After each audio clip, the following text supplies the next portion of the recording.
Hello, Internet! Welcome to episode number 239 of the Comic Watchers Show. I'm Matt, he's Chad. We are the Comic Watchers, and thank you so much for joining us. We are here this week with Mighty Mike Spring and Out of Time Comics and Joshua Howell. We're going to be rehashing. We're going to be talking about NYCC. How about that? Three out of four people here were fortunate enough to get to go. And to that end, I think we have a little bit of insider baseball to go ahead. So, gentlemen, let's get in on this thing. What was it? Well, why don't you let Josh introduce himself? Oh, thank you, Chad. Just me? Oh yeah, just me. Hey, you've been here before, Mike, but you go ahead. You go ahead, Josh. I'm Josh. Josh Howell. I'm the author of the Fierce Saga and a couple other books. Fierce Lit or Fierce Literature is the imprint, and yeah, I think this was my 9th year back at New York ComiCon. So it's exciting. Yeah. Definitely. Next year will be the decade, so I'm hoping for some big stuff to bring. So it should be fun. Awesome. Okay, Mike, introduce yourself again. So much to unpack there. I'm Mike Spring. I am the publisher and writer at outotimecomics.com. Written and published books like Red, White, and Broke, Uncaped, and the 8-Bit Slasher. I usually go to the show as press only. I don't sell my comics at New York Comic Con. I sell a lot of other conventions. This was my 15th year at New York Comic Con. Wow. Yeah. Very nice. Very nice. I started going back when you could still move around the Javits Center. Oh, yeah. Yeah. So why don't we kind of start with Thursday? Tell us what. Yeah, let's start with Thursday. Actually, can we start with the pre-show? Because I sure. have a story. I have a story for pre-show. So a couple years back, I showed up to New York ComiCon. This was 3 years ago. Showed up to New York ComiCon on Tuesday, like I always do, to drop my stuff off at the booth. And then I set up on Wednesday, and then we're ready to go on Thursday. And about 3 years ago, I showed up, and they said, "Oh, you don't have a table here." And I was shocked and freaked out. I was like, "No, I paid for a table. I get the same table every year. This guy's my contact. He's been my contact every year." And it took them about 2 hours to figure it out, but they did figure it out. And the table was there, and it was mine. It just didn't have my name on it, but it was just weird. So 2 months ago, I get a call from a detective in Connecticut that would like to talk to me about my table at New York ComiCon. And it turns out that my contact for several years was stealing money from the show by doing a slightly different booking process with all of his normal contacts at mini shows, and had stolen enough money from Reed Pop that the FBI was now involved. Holy and shit. I had to do an interview with this detective. And of course, I reached out to New York ComiCon first. And I'm like, "Hey, are you okay with me talking with them?" And they're like, "Yeah, go ahead." And yeah, this guy they had a mountain of evidence, and I guess they were just trying to interview as many people as they could to just, pile it up. So yeah, so this year I had no problems getting in, and I'm very happy with that. My new handler's great. Wow. Yeah. Mm-hmm. Interesting. Very interesting. Yes. So that's why the ticket prices for the show have gone up and up, right? Oh, yeah, that must be it. Yeah. They got to make up for all the money you stole. Yeah. Mm-hmm. Wow. Yeah. So Mike and I, we're up here, upstate New York, and so we hopped the train early Thursday morning and took it down to the city, and then we dropped our stuff off at the hotel, and then made our way to the Javits Center, and then I think we got there. It was probably close to 9 o'clock, I think, or a Yeah. little after. Yeah. Yeah. And I know in a couple years we're like, oh, we'll try to sneak in, and this year no problem. We got right down to Artist Alley and started walking around and saying hi to people. And by sneak in, what Chad means is we very legally entered the venue the way we were supposed to, and just followed up on our press contacts the way we were supposed to, and did nothing at all inappropriate. In case anybody from Repop is watching this, That's good to know. Well, we ducked under the banner. No, you didn't. Artist Alley. The banner was we were open and held for you. We were welcomed in by authorities from the Repop who said, "Yes, you are welcome here." Read the room, Chad. Read the room. Here, and it's all perfectly above board. Is exactly what happened. Yeah. I was just trying to make it more interesting. Mm-hmm. By getting us kicked out. So, Mike, you're an old pro at this point, having been there 15 years. But Chad, you're still relatively in your infancy as a press correspondent. Do you walk around in there with the feeling of imposter syndrome, or is that past? I do. Okay. No, I mean, as we were like Thursday morning, we were walking around Artist Alley. I was like, we would stop and say hi. It's like we stopped and said hi to Joe Caramanga, and he's like, "Hey Joe, remember me?"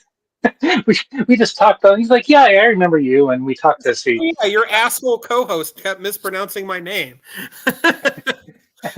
I will say that what I found to be a surprising number of people knew who Chad was and remembered him, and genuinely seemed to remember him. And I was like, wow. I would have thought that a lot of people would just be like, sure, I remember you. Like people do sometimes when you're the 4,000th person to be like, do you remember me? But a pretty good number of them actually did know who Chad was. So Yes. kind of impressive for me.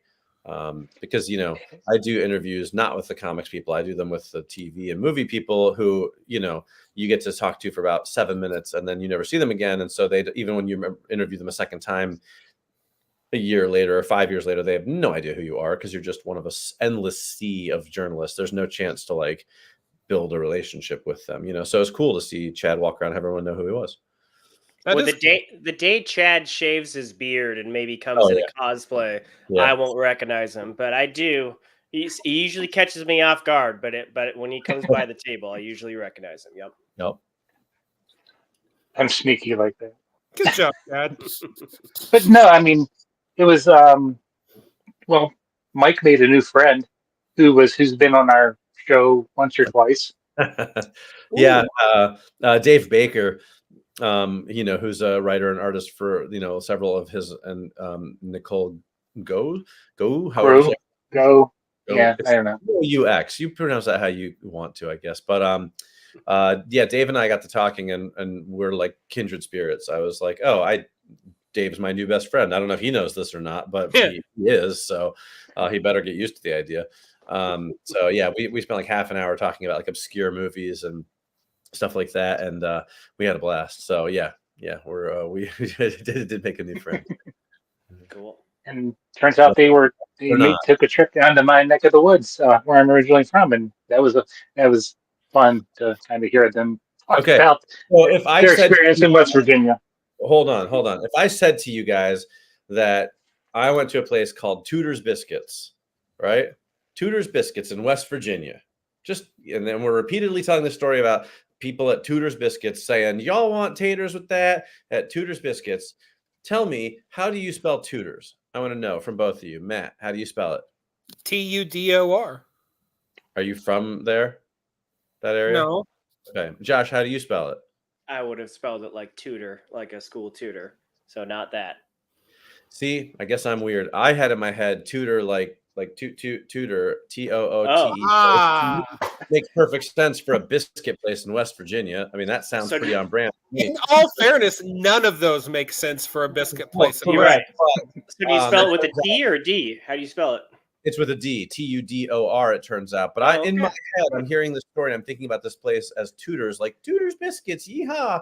And then Chad and I mentioned it in a text, and he spelled it Tudor, which sounds much more regal than Sure. Tudor's biscuits, you know. And I was just blew my mind to a level that it probably shouldn't have, but it did nonetheless, because that is not at all what I had visualized. That's hilarious. That's great.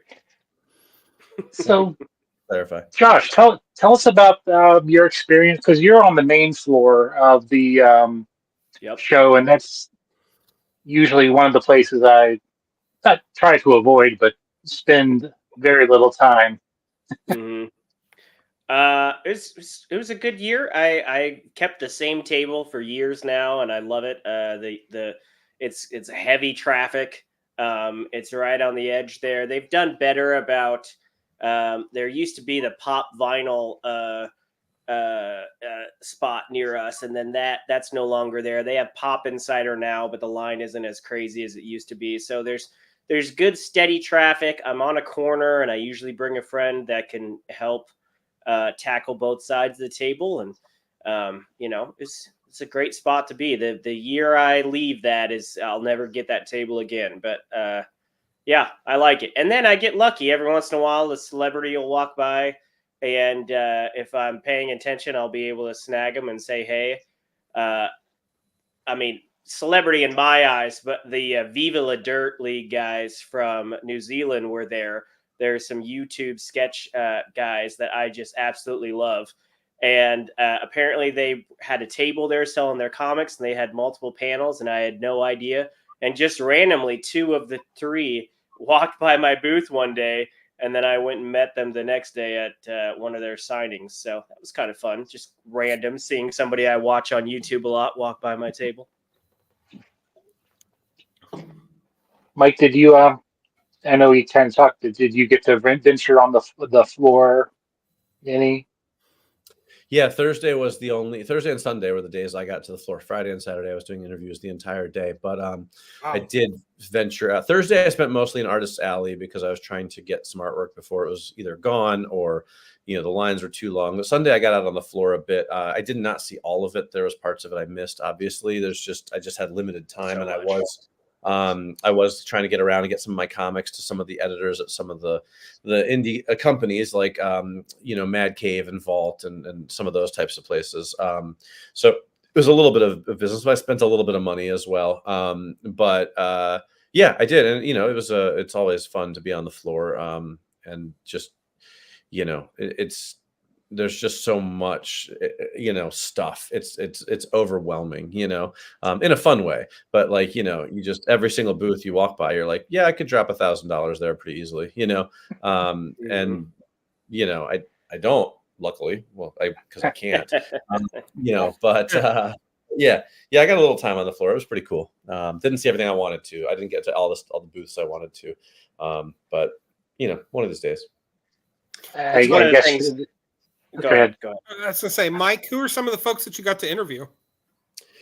Let's see. I had a pretty good slate this year. I interviewed pretty much the entire cast of Outlander. I interviewed Jeffrey Dean Morgan and Lauren Cohan from Walking Dead, Dead City. Norman Reedus and Melissa McBride from Daryl Dixon. Matt Groening, the creator of The Simpsons. Hank Azaria. Who else? Good number of people. The cast of the franchise, which includes Daniel Bruhl, who's one of my favorite actors. Yeah, more. Let me. I was watching your pictures. You had a bunch of them up there for sure. I'm not done yet. So I'm still putting some up because there's too many. There's too many to get through. Which sounds like a humble brag. It wasn't meant to be, but. Let's see who else. Bear McCreary, the composer for The Walking Dead, the cast of the new Cross show on Amazon Prime. I did have a nice one-on-one interview with Todd McFarlane. That's going to be coming up on the site soon, as well as a interview with Leslie Uggams, who plays Blind Al in the Deadpool movies. Yeah, nice. That was pretty cool. Oh, the cast of the new Star Trek Section 31 movie that's coming out. Oh yeah, I was wondering. Well as Mike McMahon, who does Star Trek Lower Decks, who created that. Some of the guys from Skybound, like Robert Kirkman and Joshua Williamson. The cast of Ghosts, that was one of my favorites because I love that show. Yeah, and that was most of them. So yeah, it was a pretty good weekend. Wow, that's impressive. You sat in on the R.L. Stein. Oh, that's right. That's right. Got to interview R.L. Stein with Chad. That was great. That was a blast. Very nice. So Awesome. yeah, it was a good year actually. Much better than last year's lineup. So I'm not. Yeah, you were busy. Yeah. Literally Friday and Saturday, I was in the press rooms the entire day, and then, like I said, Thursday and Sunday, I had a couple interviews, but I was able to get out a little bit. But yeah, that's usually how my New York goes. It's that's kind of my main reason for being there, I guess. So, or it has become that over the years, at least. So, it's hard to argue with. It's a lot of fun to talk to all these cool people. So how early can press get on the floor? That is a fun Correctly. story. Yeah. So 10 a.m. when the show opens is what it's supposed to be. What happened was we used to be able to get on pretty much as soon as we got there, or get in the door as soon as we got there. And a couple of years ago, and Chad, I think, were you there for this? No, maybe you weren't. A few years back, I remember I had like a 9 a.m. interview, and I got there at 8:45 or whatever. And suddenly the security is like, you can't go in. And we're like, but we're pressed. And like, you can't go in. And we'd always been able to go in earlier. And this was probably like 2019, I would say. And we were like, but we're press. And they were like, no. And I had to like call the guy's supervisor over. And then meanwhile, more and more press is showing up. So it's like a throng of us trying to get in. And security is like, no, you can't get in. And we got the supervisor over. Like the first day he let us in, but then like the next day they wouldn't let us in. It became this whole big thing. And it was one of those things where they just were like, they changed the policy, but didn't bother to tell us that, and didn't tell the PR people that. And so they were scheduled, we don't set the interview times, and they say, hey, we're having a press room at 9 a.m.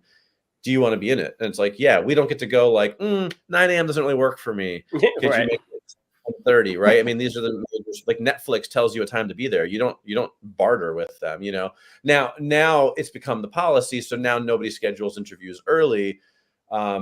But back then it was like this big brouhaha because again, we were all expecting to be able to walk right in and go do our interviews and stuff and cover the show floor a little bit, and you can't. So now it is technically when the show floor opens, press can get in. It doesn't allow you any early access, which I think is a misstep. I understand that they're probably trying to do some crowd control and stuff like that, but like I don't get to write about the show floor because I don't get to see much of the show floor because I'm doing interviews the whole time. If I can get an hour early and walk around the show floor when I can actually move and see things, I could take a lot more pictures and post a lot more about that, but I can't do that once there's 100,000 people in the room.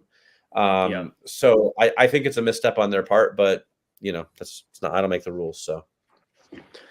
Well, and that's honestly Go ahead. Sorry. I was going to say that's my favorite part about being an exhibitor is that I can get on the show floor early, and because once it kicks off, it's a nightmare to get out of my booth. So we can get in as early as 7:30, and that gives me time to walk around. And if I want to get something, then I'm like, all right, this is where it's at. I'm going to make a beeline for this, when things calm down in the evening or something like that. But if I couldn't get in early, I think it'd be hard to navigate the show floor because it is so much. It's so much without people there, let alone with the people there. So I don't blame you. When I go to other conventions where I set up at the same like you as a retailer selling my comics, like Granite Con, Terrific Con, Baltimore Con, stuff like that, we do the same thing. I go in, I get set up. I'm usually set up at least an hour ahead of time, and that gives me an hour where I do all my socializing, all my networking, all my shopping. Because I'm talking to other people around. Like that's the only time you have, because then you're married to your table. So it's the same thing. I'm glad that you're able to get in, because once you're tied to your table, it's hard to get away. I mean, you at least have some helpers. I usually am flying solo, but as press, again, I just feel like they're missing an opportunity for us to give them better coverage, because I don't think they realize how busy some of us are doing interviews. Like I said, Friday and Saturday, I never even left the upstairs. So it's like, when am I supposed to find time to cover this other stuff? I think they're being a little short-sighted, but again, and even when you're doing,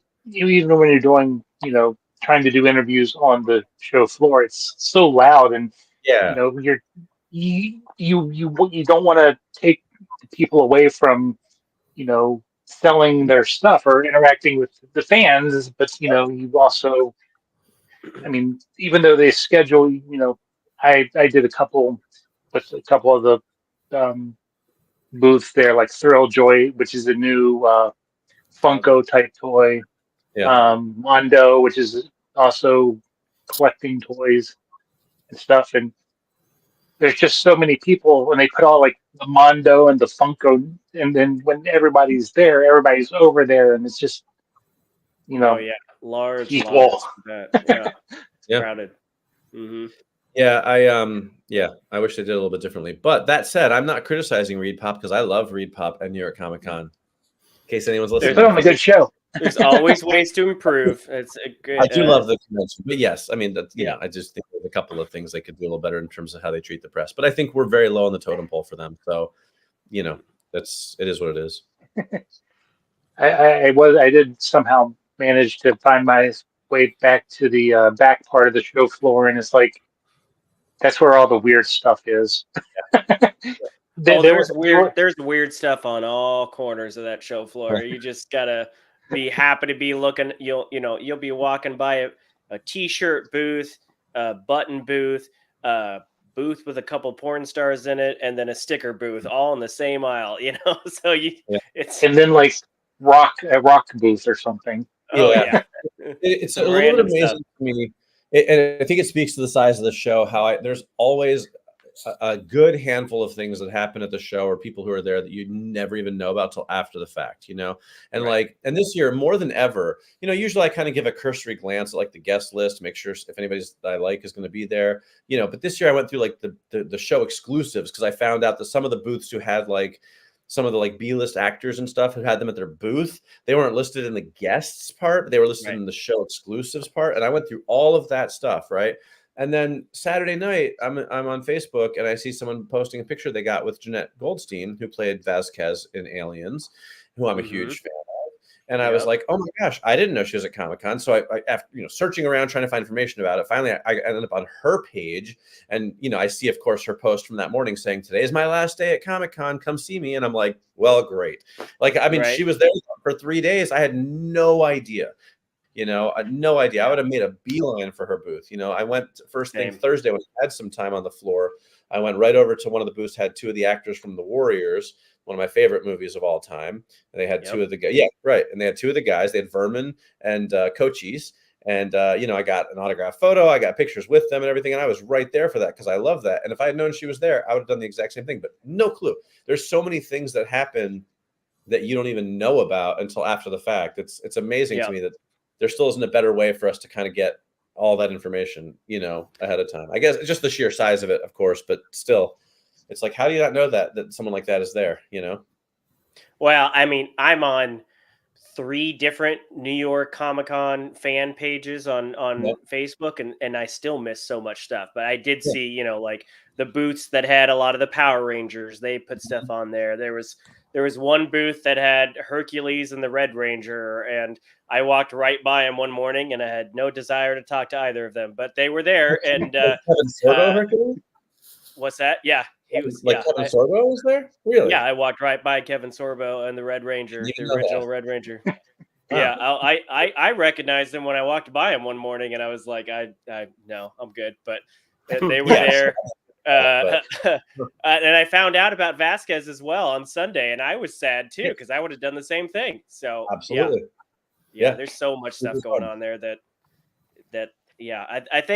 I think the guests, they probably limit the guests to like, because those are coming in via the booths and not via the show, and so I think that's how they do it. But yeah, there's so much on that floor, and you'll never know until 2 weeks later how much was going on. But last year, my friend Phil, who usually comes over from England, he couldn't make it this year because he was sick. But we were walking around the show floor, I think on Saturday, just killing time between interviews, and there was like some kind of booth from like Broadway, like New York Broadway or whatever, and Sean Young, Sean Young from Blade Runner was just standing there like taking pictures of people and signing autographs, and didn't even have like much of a line because I think nobody knew she was there. Like as soon as people saw she was there, so we beelined in. I think for like $20, I got like a photo with her and an autograph. Like, yeah, cool, but like, I mean, that's the magic of it, though. I think that's also cool for it's cool for the attendee. I'm sure it sucks for the press guys that are like, well, shit, I could have got that, but yeah.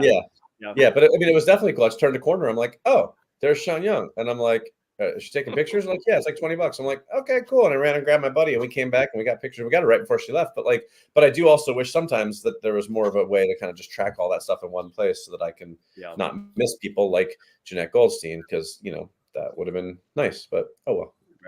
Right.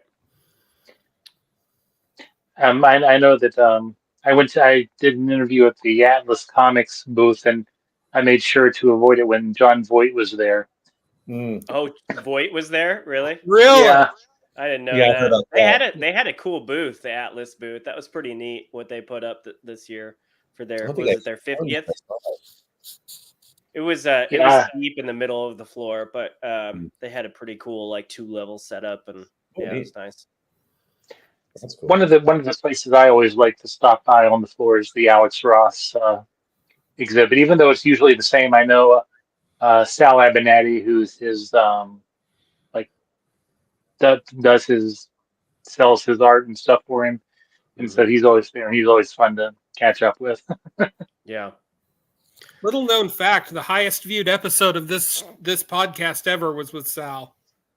Really? Yeah. I just Believe see it. that. That was a long. That was 4 or 5 years ago, I think. Alex Ross is still incredibly popular, even if I know. maybe had bad experiences with him in the past that have soured you on him a little bit. Not that I'm speaking of anyone in particular. But. Isn't there a new like Kingdom Come documentary or something coming Yeah, out? the Kickstarter just ended today. Yeah, so it was very reasonably priced at like $80 for like a Blu-ray. Oh my gosh. I'm so critical. Oh man. I'm just picking on everything, but I looked at it. I'm not a huge Alex Ross fan, but I looked at it because I thought, oh, that's interesting. And it was like, I want to say like the base price for a Blu-ray was like $60 or $80 or something like that. And then it's one of those things where it's like, and we'll deliver it to you in December of 2025. And I was like, yeah, it's a long time to sit on a bunch of my money, I've done that before. Oh gosh, it was a documentary on the Nicolas Cage Superman movie. And the guy that did it, I'm blanking on his name. Really good guy. I met him at New York Con one year, but he died. And all of the there was a huge like pre-order sale at New York ComiCon for it, and it was left on his grieving wife to send out the DVDs, and of course they never got sent out. But yeah, things happen, and you can never like be sure that that's going to get sent out. That's just life. But that I'll watch King whenever it streams on Amazon or something like that. I'm sure it'll be eventually. That's exactly. I just, with the fallout of the film stuff, and I understand it because I've kickstarted things myself. My Kickstarter turnaround time is usually 6 months or less. But like I see these projects and they're like, we're going to deliver to you in a year and 2 months, and I'm like, it's going to end up being delayed because they always are. And I'm just like, I can't tie up my money for that long and not get a return on it because I could be dead next year. You could be dead next year. Like the person sending it out, whatever. Just too many things can change. Again, like you, I'll just wait. Eventually, it'll turn up somewhere, or they'll offer it for sale after the fact and be like, hey, here's our extra copies. Like now it's for sale, and at least then, if I'm gonna spend that much money, I know I'll get it right away. There's a Ninja Turtles documentary that just ended. Same thing. Or maybe it's still going. I forget. Same thing. Also wickedly overpriced, but it's the same thing. It's like a year away from being finished. I'm like, I can't. I'll just have to catch it later.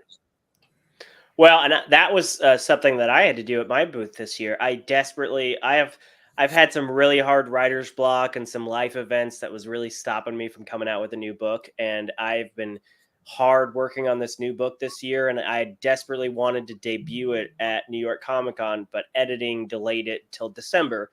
So, so I did a pre-order thing at New York, and I did like these. I had mock-ups of the book. The book is about a serial killer in a black and white world that discovers the more he kills, the more colors he sees in the blood of his victims. So it's very blood related. So I had these mock blood bags that were like set up around the books, and if you pre-ordered the book, you got this fun syringe pen and a Kool-Aid blood bag kit.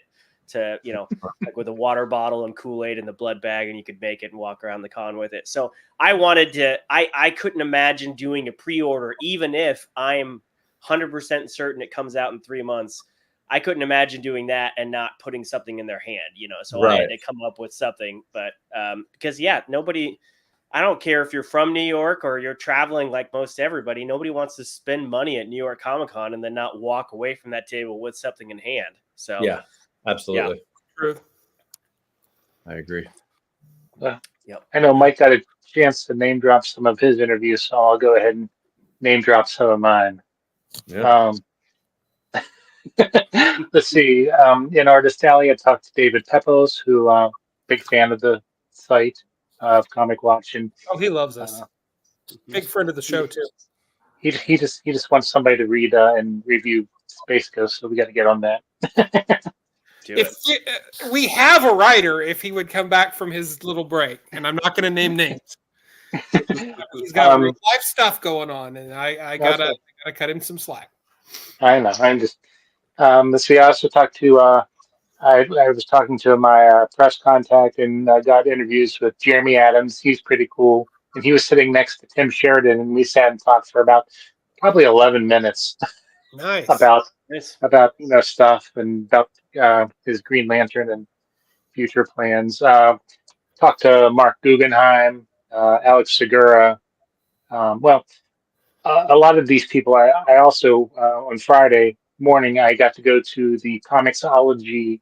It was like a brunch and panel at Amazon where they fed us, and then Scott Snyder was there, Michael Conrad, Chip Zdarsky. So while everybody was milling around, I went over and talked to Chip, and I talked to Scott, and talked to Alex Segura, who also has something coming out from Comixology, and let's see who else. Talked a little bit to Declan Shelby. Caught up about following up on just kind of seeing how things are going following our interview. I talked to who else? I talked to Erica Schultz a little bit. Talked to Greg Pak, Art Balthazar, and Franco. I interviewed Katie Cook about her new book. I interviewed the creative team and the daughter of behind the Watership Down graphic novel, which was pretty cool. It was why can't I think of his name? The writer. It was his daughter who was there with helping promoting the book through Penguin Random House, and also got to talk to David L. Walker and Marcus Kwame Anderson, who Mike and I both know because he's a local guy, and their book Big Jim, which is fantastic. Quick plug for anybody. Big Jim, highly recommend it for anybody out there who likes kind of, I don't know how you would describe it, semi-fictional, historical, non-fiction type of thing. It's Huckleberry Finn from a certain point of view. Yeah, there you go. Okay. really good. Yeah. Sorry, go ahead, Chip. There was a Batman book at Penguin Random House, and I think the author was downstairs. Yeah, John Jackson Miller. Yeah. Did you get a chance? I stopped by and chatted with him, kind of because we chatted about a month or so ago about his new Star Wars book, and he was teasing his Batman book, which I'm currently listening to on Audible. So cool. And kind of a story about just how crazy things are. Thursday on the train, Mike and I were like looking, and I showed him where if you went up to Penguin Random House and said this one phrase, Mon Mothma needs your assistance or something, then they would give you a free copy of one of the new Star Wars books. And I think we got there about 10:30 or something.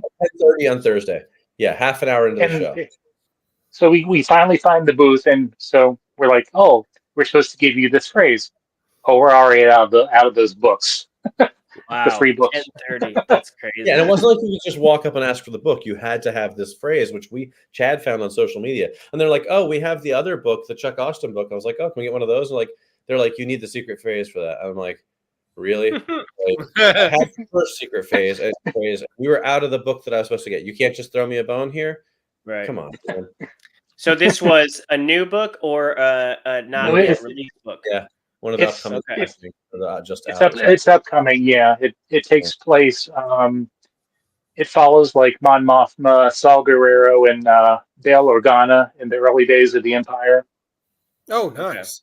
Yeah. So Yeah, I no- saw some people with proof copies of some Star Wars book that comes out in March. So I wonder if that was one of those. It might be. Yeah. Yeah. That's We wouldn't know. Yeah. Well, I feel like that was a lot. Like G Fuel is a booth that's usually always at New York Comic Con. They were out of their sampler like things on at the end of Thursday. They were out of their cans at the end of Friday, and then they were just like a booth, like selling way over the price big old things of powder through the rest of the weekend. And I'm like, really? Like, did you not come prepared? Or yeah. A lot of booths were running out of things really early, but 30 minutes into the show on day one, that's crazy. Yeah, That's I felt like they were a little bizarre. underprepared for that. But Mhm. what are you gonna do? I did notice a new booth on the show floor, the Jello shots. Really? I didn't even see that. There were Yeah, Jello shots, really? they had Jello shots on the selling Jello. It was Mike. It was down from our mutual friend's booth, and he wasn't too happy about it. Oh. Okay. Yeah, I didn't get to that corner of the show very much. So There was a That's- coffee booth that I wanted to hit up because Starbucks lines are normally crazy, but I never got over to it because it was, a football field and a half away from me. So yeah, never made it. But there was some newer stuff. It was a more packed year, at least especially in small press. They added another aisle, so we were definitely more scrunched in. It kind of felt like it, like pre-COVID years in terms of packing more boots in there. So yeah, it was definitely a packed floor this year. I didn't in previous years. That Misty Mountain booth would have 4 or 5 booth locations. I think they only had 2 this year, so I think they had a lot more content this year, at least that I noticed. yeah. I did have one new booth that I hit up, and I had a little mission I had to accomplish, which was the TikTok shop had a booth. Oh yeah. And my wife is obsessed with TikTok, so I was like, "Oh, let me see what they have." And they were like, "Well, you can win prizes, but you have to be here." I'm like, "Well, okay." And then they were like, "If you do our 360 camera experience thing, that'll increase your chances of winning a prize." And I was like, "I don't know about that. I don't love the way I look on 360-degree cameras." But I went over, and the girl was like, "Well, if you do it and then you post it, you get one of these cool like enamel pins, like the nice metal pins or whatever." So I was like, this could be the first year I bring home a souvenir for my wife from New York ComiCon, because she's not into any of the typical Comic-Con stuff. So I did the thing, and then you had to post it on TikTok with a hashtag, 2 hashtags, and you had to tag them in it. I'm like, holy cow, could you make this any more difficult? But of course, you didn't get anything near a signal on the floor of the show. Right. So I had to go and post it, and I forgot about it. And so finally I posted Thursday night, and then I couldn't get to the floor Friday or Saturday. So I got back on Sunday, and I had posted it, and I got 500 views. Thank you very much. But I had posted it with the hashtag and all this stuff, and I'm just trying to get the stupid pin for my wife. You know what I mean? And so I go there, and the girl recognized me. She remembered me. She's like, "You wanted the pin, right?" I'm like, "Yeah." So I showed her the video, and she's like, "Okay, cool." And then she's like, "I don't have any of the pins. I got to call, Joe Bob or whoever the guy is." But she's like, "But don't worry, hang on, I'll get it." So she goes. She's like, "I'll be right back." And she comes back I'm thinking she's gonna bring me a pin. She brings this black bag, this sack of pins, and I had to reach in blind and grab one. And I thought I was just gonna get the one that says TikTok shop, but I got the gold TikTok logo pin. It was about an inch and a half, and she's like, "That's the hard to get one." And I was like, "Ooh, look at me!" Good for you. I was able to bring my wife home a souvenir for the first time in 15 years. I was pretty excited about that. So that was kind of cool. Stuff. That was a little something a little fun and different. It took me 4 days to get around to completing it, but it was kind of cool. I walked by that booth so many times because my booth is just by where you were. Yeah, it's 20 feet from there. And I didn't know what they were doing. I knew they had the podcast set up, and then they had some cases, and there was a pair of Pringle boots that was in one of the cases. Yep, I was like, I have a photo of them. Yeah, that's right. Yeah, there were Croc boots with Pringle's logo. I was like, this is a weird shit. Had, little pockets on the side of the boots to put the Pringle cans in. To put the Pringles in. Yeah, So yeah. weird. I don't think they're mass marketing. No. No. Yeah, but it was a cool setup. that Pop Insider booth that's right across from them with the big line and everything. Yep. For future reference, go there on a Thursday or Friday, not on a Saturday or Sunday, but on Thursday or Friday, 30 minutes before the show floor ends, and they're just handing shit out. I mean, they had Really? like these really nice like metal, like gold looking, sets of all these different Star Trek and Stranger Things and different things and cool phone holders. Basically, they'd unload new pallets of stuff every morning, and then they'd have to get rid of it by the end of the show. And if you went through that line through the day, and if you won, you'd get one of those things. If you went the last 30 minutes, they were giving people 3 or 4 things a piece, and they were selling these for $25, $28 a piece. So you could walk away with $100 worth of merchandise just by standing in line those last 30 minutes. So that's a good tip, because I every time I pass by them, it was always a line, but they do give out some cool stuff when you spin their little wheel. And I was always like, I don't have time to stay on this line. So next year I'm gonna make a note to do that, because I love free stuff more than most people. So I will be all about that. They were just getting rid of that stuff. So, and then I went down to a Sunday night. I usually have to ship at least 1 box of something back so I don't fly home with it. So I went down to FedEx early, like 2 hours before the show ended. And I feel bad for those FedEx guys, because there's only 2 guys in that office this year. I don't know why, but one guy, they were both helping this one woman. She brought 8 of those tall New York ComiCon bags of swag down there for them to wrap and ship. So it was a couple of vendors and we were just standing there waiting for them to wrap 8 bags of stuff. And props to her. Stuff. Holy cow. Yeah, I cannot imagine. But they had to do the bubble wrap and everything, and they were taking their time. And I mean, that's what they're paid to do. But I was like, who brings 8 bags of stuff unwrapped? Right. But yeah, that was insane. Talking about free stuff, Mike and I got some pretty cool swag on Friday night. Friday was the night for us. Yeah, I know. We went to 2 after con parties. One was at Scholastic, and we met Scott McCloud, Jeff Smith. Help me with these names, Mike. Raina Telgemeier, she's obviously huge. Wow. Yeah, that was really cool. A couple other writers whose names I'm not as familiar with or not as well known, but those are the kind of the 3 big names that we talked to. And there's a few other writers of like the kind of the YA graphic novels, so that was really cool. And they gave us a very nice swag bag with like eight of their like graphic novels in them.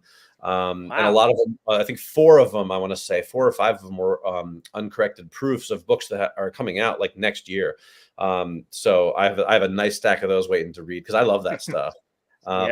That's the type of after party I'd love to go to for sure. Yeah, and you get to see the Scholastic building, which is actually really cool. They had all kinds of cool stuff. They have a giant Captain Underpants breaking through the wall. They had like a big Clifford the Big Red Dog, like carpet sort of like hanging on the wall. It's hard to explain, like almost like a decorative rug of Clifford. They had some pretty cool stuff. So it was neat. We got our pictures with Dogman.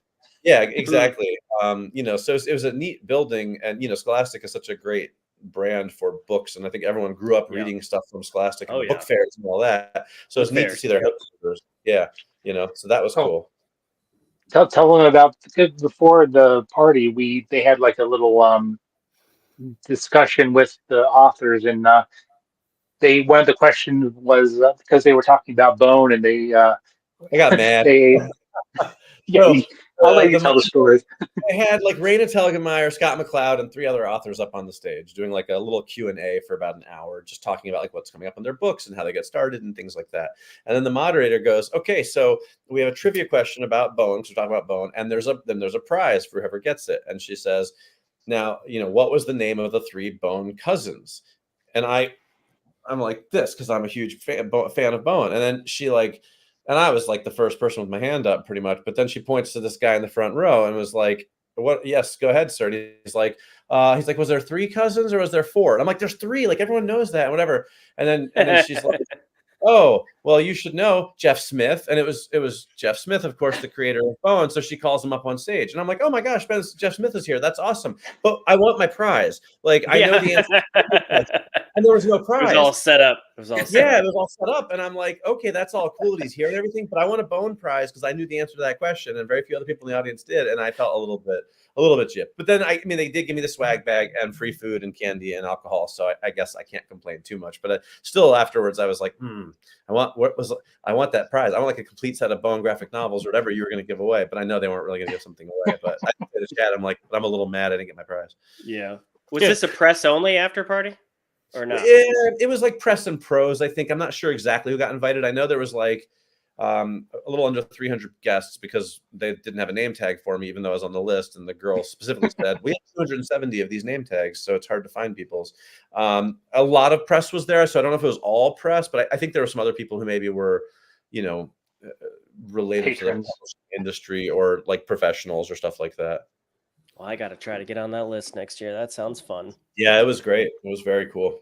Yeah, because I ran into a couple, Joe Carollo, who I interviewed a couple months ago, like this summer. I was like, oh, that looks like Joe. I was like, I walk up and go, Joe, it's Chad Burnett from Comic Watch. He goes, oh. Nice, Like, very nice. He knew who you were too. Yeah.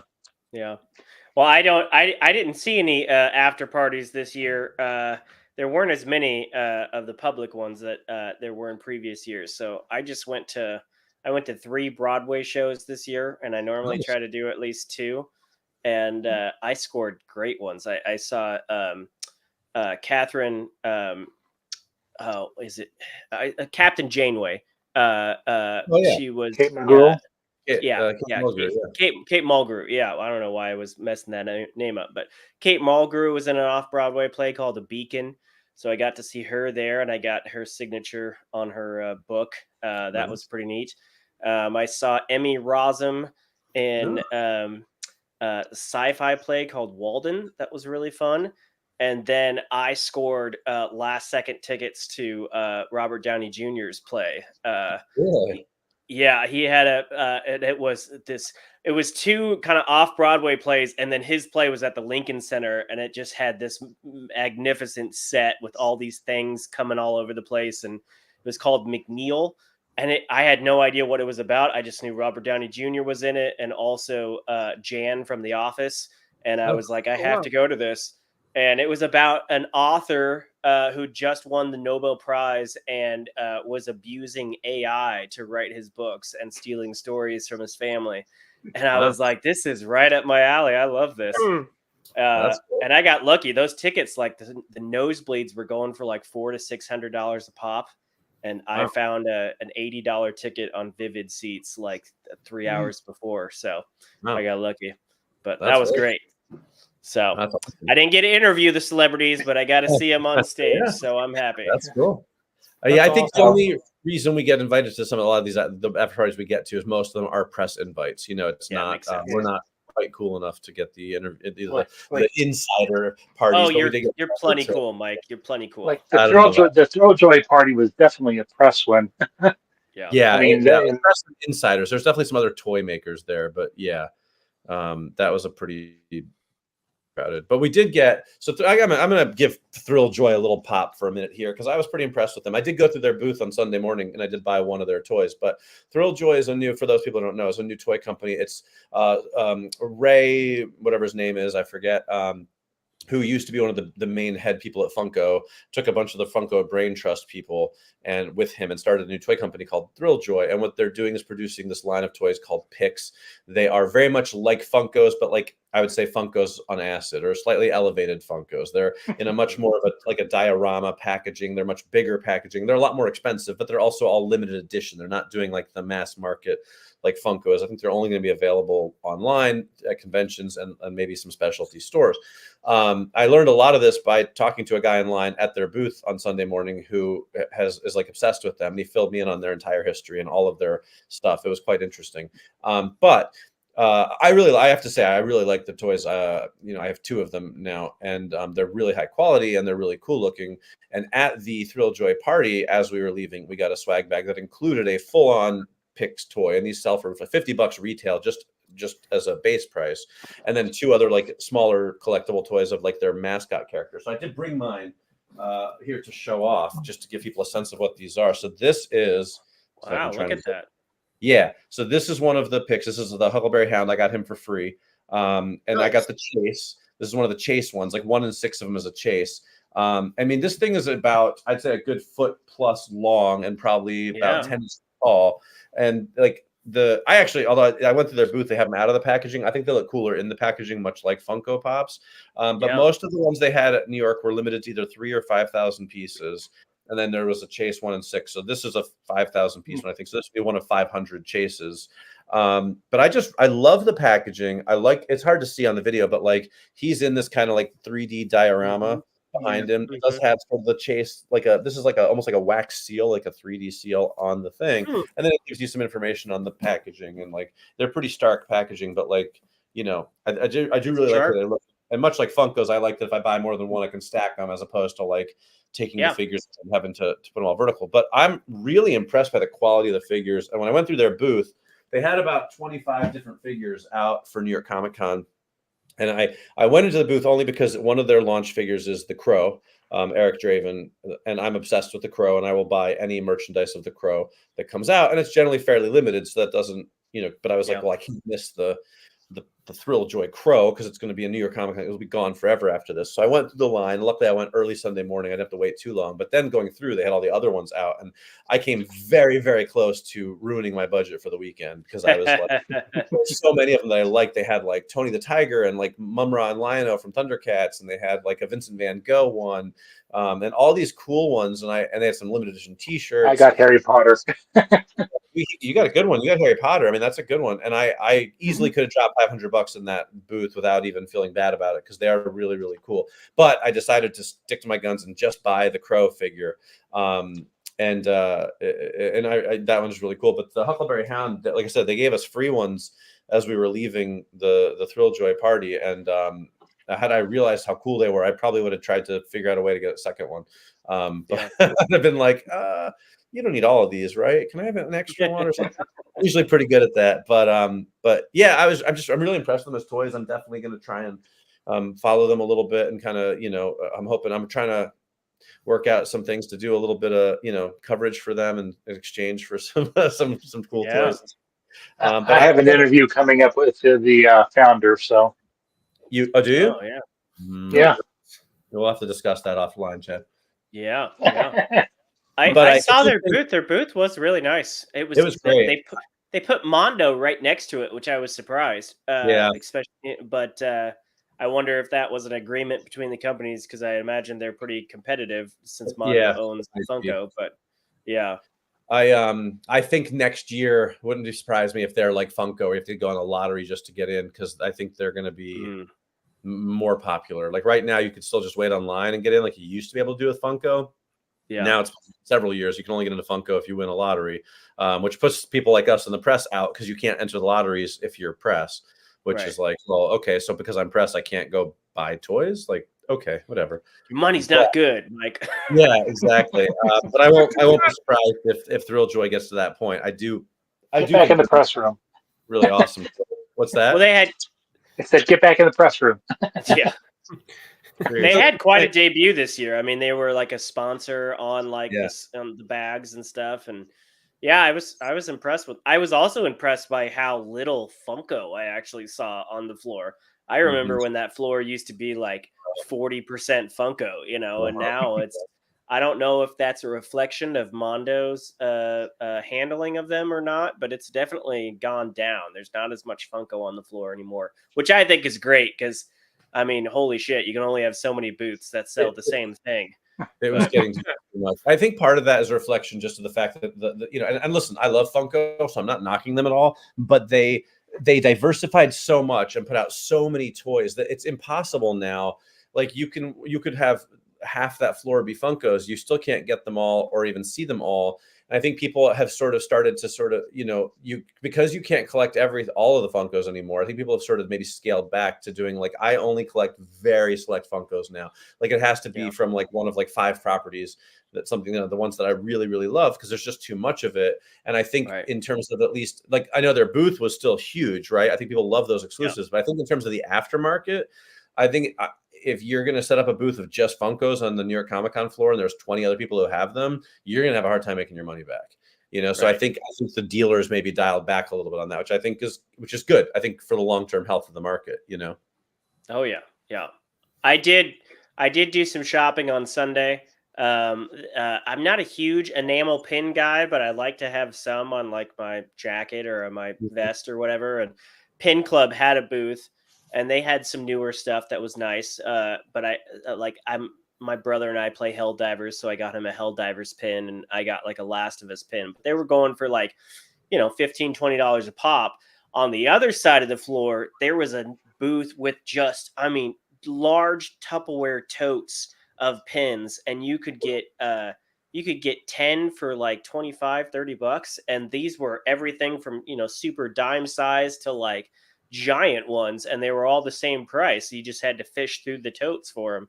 So I liked doing that kind of stuff. There's something on the floor for everybody. You just gotta be lucky enough to walk by that booth and see it. But yeah, definitely a fun year. I wanted to ask real quick if anybody noticed, a couple people came up to my booth asking if Saturday wasn't as busy as previous years. And I guess, when I'm at my booth, I kind of keep my head down, but I did notice more people walking full strides on Saturday than I remember in the past. I definitely saw some comments to that in some of the Facebook groups, because I'm also in some of the Comic-Con Facebook groups, people saying that. Saturday was my busiest day for interviews. I was upstairs from 10 to 6:15, so I didn't even see the floor on Saturday.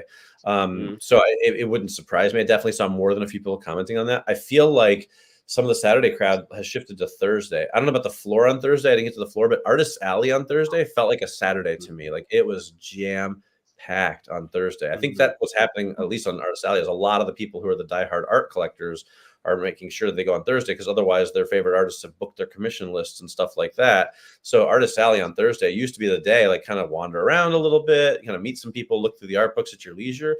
Now it's like I could barely get near half the tables on Thursday in Artist Alley. So, I only got to the show floor on Sunday. So I don't know, but I definitely saw people commenting about that. So it's certainly possible. I don't know, Chad, did you get to the floor at all on Saturday? I was on and off the floor. It seemed to be maybe a little less. But isn't the show floor bigger now anyway? Didn't they like expand? I don't know if it's bigger from last year. I know they expanded it last year or the year before, but it's not bigger than last year. It's definitely big, but bigger than 5 years ago. But yeah.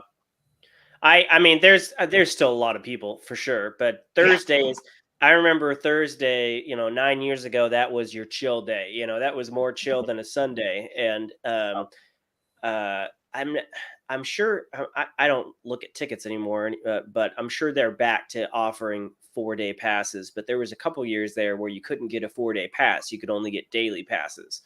And ever since then, I have noticed that Thursdays are more busy. And there's a lot of Thursday only people. And then likewise, there's a lot of new people on Friday, and there's a lot of new people on Saturday for the people that didn't get the full 4-day pass. So it's a consistent crowd for me, at least because I'm in a busy intersection. So I guess I just don't notice it as much. I want to say the first year or two that I went, Thursdays were kind of like the preview day that San Diego has, where it was like, I think it was like press and pros and VIP, and 4-day ticket holders only. So still a good amount of people, but like you could really walk around and like see things and stuff.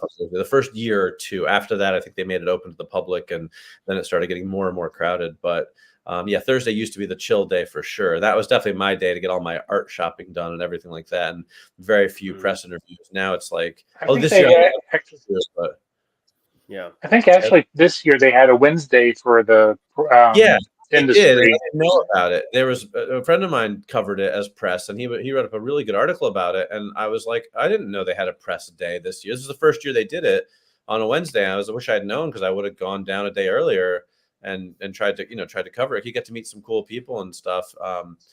But yeah, they didn't. I don't know how. Like, I was like, let's see. I'm press, and you had a day open a day early for press and pros, and yet somehow you didn't tell me that you had a day for press and pros, even though I'm on your press list officially. I feel like maybe there was an oversight there, even though I love Yeah, that.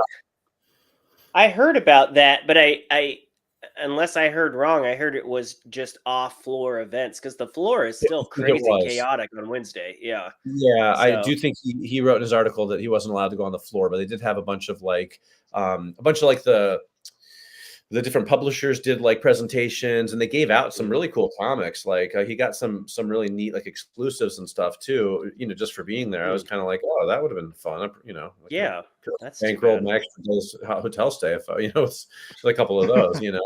So I'll have to look into it for next year. I wish they would put like a time lapse camera starting from Monday or Tuesday because that's every year I get in on a Tuesday and I want to set up my booth then so I don't have to go in on Wednesday. But of course, the section, they don't even have the carpet down. They usually don't have the drapes on the tables set up yet. So I'm able to drop off my stuff at my booth, but that's about it. Then I have to come back on Wednesday to set up. But it's so chaotic those 2 days, and then just coming back on Thursday and seeing it all put together, I'm still amazed. Like they do so much in the 48 hours leading up to that Thursday. I'd love it, like a time lapse video of that. I think that'd be cool to see. Yeah, for sure. Surprised they don't. Yeah. One of these. It's quite the operation. It's chaotic. It's it's been chaotic for me in the past. Freeman, those guys are hard workers. Sometimes it's like you can't talk to them. Ever since I would get a corner booth, my booth comes with one table, right? But I'm on a corner, so I want a second table to make that corner. So I would always then order a second table from Freeman. Well, for the first few years I did that, Freeman would just deliver one table. And I'd be like, okay, I ordered a second table. And they'd be like, no, you only ordered one table. I was like, yeah, but my booth comes with another table. And, automatically this was an addition. And it would be like fighting for a couple hours every year to get the second table for some reason. I don't understand that. But Freeman's been better the last couple of years. And, they're working hard. And I'm sure, I'm just one of, thousands of people that want something from them. But yeah, so crazy. But they work hard. So good on them. How about because we've had our hour, how about we the three of us kind of sum up what we thought of the show, and that's wrap it up that way, and also plug anything you want to. Definitely. Sure. I'll start. I thought the show was great. 9 years in. I've gone there 10 years. I went way back in 2009 as an attendee, and then I've been going 9 years straight with the exception of the COVID year. And, this is just another great year. I see a lot of the same faces. I see a lot of new faces every year. I saw people from my neck of the woods getting tables down at Artist Alley for the first time, which was exciting. I went down there and congratulated them and said, hey, it was cool to see legends come back like Jim Lee. I haven't seen him in a long time. So, it was neat to see him there. I appreciated the variety of stuff. I thought there was some of the same old booths, but some new booths. And, the Dexter booth was fun. Some of the anime booths were fun. The Marvel booth, apparently, which is like, 50 feet from me. Apparently, Charlie Cox and Vincent D'Onofrio were up there one day, and I missed that. But yeah, it's just, it's always a hell of a time. I have a blast. I'm always jealous of things I see online, like somebody post in the Facebook group, oh, Tom Hardy just happened to walk by me on the show floor and I got a picture with him. And I'm like, what? But it's always a good time. And I think, there's always things that a show this big can improve on, but it's still my favorite show to go to every year. And next year will be my Big 10. So I'm looking to bring some new books and have a good time. And yeah, can't wait. Yeah, I mean, I always love going to New York. It's a lot of fun. I think this was one of the smoother years, I would say. I feel like, at least in recent years, I felt like this one, everything kind of just ran pretty smoothly for me in terms of everything I had to do. I didn't really have any problems or anything to gripe about. There's always little things, like I said, but overall, I think it's a really fun show. I love, when I do get to the floor, I'm awed by that. I do like the opportunities to do the press that I don't really get anywhere else, face to face like that. I mean, I'll keep going back as long as they keep giving me a press badge for it. So it's my favorite 4 days of the year. That's pretty much it. You can check out my stuff at outoftimecomics.com or Out of Time Comics on the socials. And on Kickstarter, if you want to see my upcoming projects, I'm launching a new one in January. On Kickstarter, I'm not Out of Time Comics. I'm just Mike Spring. If you search for my name, you'll find me, because of logistical things that Kickstarter makes difficult. So I keep trying to change it to Out of Time Comics, and they keep making it difficult. But we'll get there one of these days. I mean, New York ComiCon, I highly recommend it. If you have the means to get there, just bring a lot of money, save up a lot of money. It shows way more. It's way more fun when you can spend money. I mean, I hate to say that. I don't want to, but only that there's just, if you're a fan of anything, they have it there. And if you're a fan of multiple things, they have all of it there. And I could have walked around that show floor and dropped thousands and thousands of dollars without blinking an eye if I had the means. And so every year I'm like, I should save up more money next year. And then every year I'm scrambling 2 weeks before the show to be like, what can I sell on eBay? So this year again, I'm like, next year I'm going to save up a big chunk of change so I can just go mad and buy whatever I want. We'll see if that actually happens or not, but that's my goal. One year you got to stop by my booth and say, hey, I feel like I need to see 1 year. I meant to. Chad told me you were there, and I literally saw your booth at one point before he told me you were there, and I was like, Fierce Lit, I know that name, and I was just in a hurry that it didn't even dawn on me until Chad told me later. And then Sunday when I was on the floor for a bit, I was like, oh, I should swing by and say hi to Josh, and I got caught up with talking to some editors, and then I had an interview, and then I know you're busy.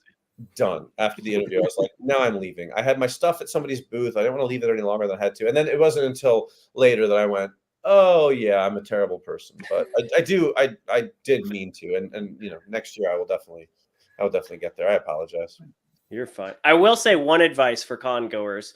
There's a lot of free stuff that you can get at the con, but there's a lot of booths that don't have free stuff, especially the indie booths. And it's kind of like when you sprint up to an indie booth and say, what do you have for free? That's very off-putting. So don't do that. Don't be a dick like that. And also don't steal table display stuff. I always try to bring something cool to put my cards in. I have a little makeshift typewriter. And then this year I had a really fun skull that I bored out the top and put my cards in. And someone just ran by my table, grabbed the skull, threw the cards out, and kept running. And I was like, wow, okay, way to be a dick, But so don't be that person. But there's plenty of free stuff that you can get. Just look online. You can see people just posting their free hauls, like an entire bed, worth of free haul. But then, there's also good stuff you could spend your money on. So just don't be a dick. That's my. And don't get in fights over Peach Momoko covers. Right. I do want to say that had I realized that was your table, I definitely wouldn't have stolen that skull. So. Oh yeah, damn it. Okay, well, you owe me $5. I got to go back to Michael's and buy another one. Gosh. Well, for me, it was fun. I mean, it was great, just kind of running around saying hi to people, and I think having the Comic Watch shirt, wearing that kind of helped, because it's kind of always odd when you go walking up in a regular shirt going, oh, I'm with Comic Watch. Okay, there's nothing really that says but having the shirt helped. And I think I got a lot of comments from creators saying how much they support the site and how much they like what we do, and that's always nice to hear. And that's validating. Yes. And it's always good to know which creators that if you bring them food, they will slip you free sketches, small but free. Why not? But no, it was a good time, and I was able to make some contacts for the show and the site, and looking forward to next year. Maybe next year I can join you guys. That'd be awesome. Yeah, for sure. We'll see. Any day now, my ship's coming in. So, all right. Well, everybody, thank you for joining us. Josh Howell, Mike Spring. Guys, it's been a No blast. show next week. I'm sorry. No show next week because it's No Halloween. next week. Okay. Well, But then after that, we have Alex Segura. No, after Halloween, it's Scott Snyder. hey, the Ooh, Side very Man nice. is I coming hear that back. guy's going places. I believe this will be his third adventure with our show. So, He must be must need the PR because he contacted us. So oh wow. Scott Snyder is a good man. The first Yeah. year I went to New York ComiCon, I met him there, and that was the year right before he got announced for Batman. And Oh wow. he had put out his Gates of Gotham, I think is what it was called. Remember That one just short run.